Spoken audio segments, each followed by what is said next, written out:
there's another thing that no one talks about, and that's how do you calculate?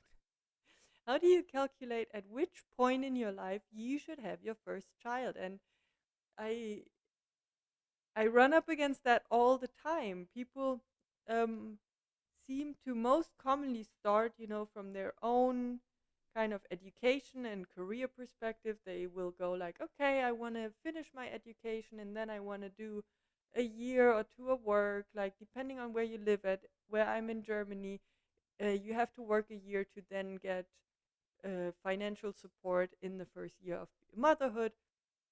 And that meant for me, for example, because I didn't do that, I never got financial support, which is something that everybody thinks we have, but it's also not like accessible in the same way depending on which situation you are in. So, like for example, German family politics has a very clear model that they support, and the model is you finish your graduation, you finish your education, you graduate from college, ideally, you then start working, you get promoted, you have your first real job, you hold that for at least 1 year, and then you have your first child. And again, because people confuse having the child with conceiving, that means that most women will be pushed to work at least 2 or 3 years before having their first child.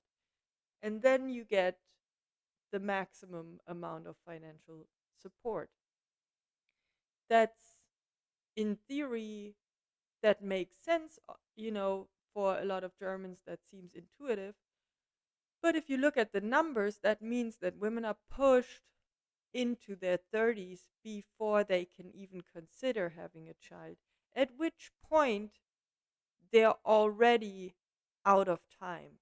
And so the window that society leaves for women to conceive and have their first child in Germany is teeny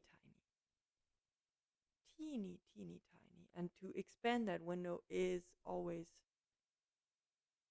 is requires a certain level of force, of aggression, of going against the grain.